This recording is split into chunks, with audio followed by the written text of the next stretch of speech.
ठीक है जी। अच्छा जी, आगे चलते हैं। अब हमने ये काम तो कर लिया।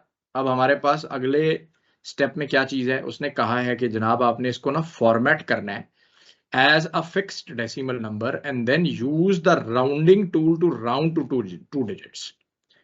ठीक है, आपने जो चीज कैलकुलेट की है उस पे अब आपने ये ऑपरेशन करना है।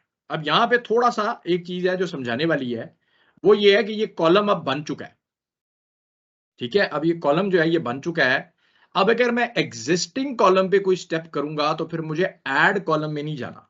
ठीक है, मैं अगर फर्दर ऐड कॉलम में जाऊंगा तो वो फर्दर कोई एक और कॉलम जो है वो क्रिएट करेगा, क्योंकि मैं एक ट्रांसफॉर्मेशन कर चुका हूं। अब मैंने सवाए डेटा टाइप के चेंज करने के, जो कि कॉलम की डेटा टाइप है, मैं अगर कॉलम के ऊपर कोई फर्दर ट्रांसफॉर्मेशन करता हूं तो मैं ऐड कॉलम में नहीं जाऊंगा, मैं खाली ट्रांसफॉर्म में जो है ना मुझे जाके करना है। जो ट्रांसफॉर्म का मतलब ये है कि आप एग्जिस्टिंग जो आपका कॉलम है उसके ऊपर एक काम कर रहे हैं।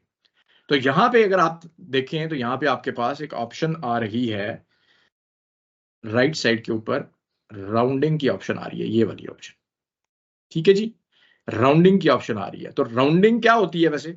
राउंड अप, राउंड डाउन, किसी को आइडिया है क्या होता है? राउंड डाउन का मतलब है कि वो सारे डेसिमल उड़ा देगा।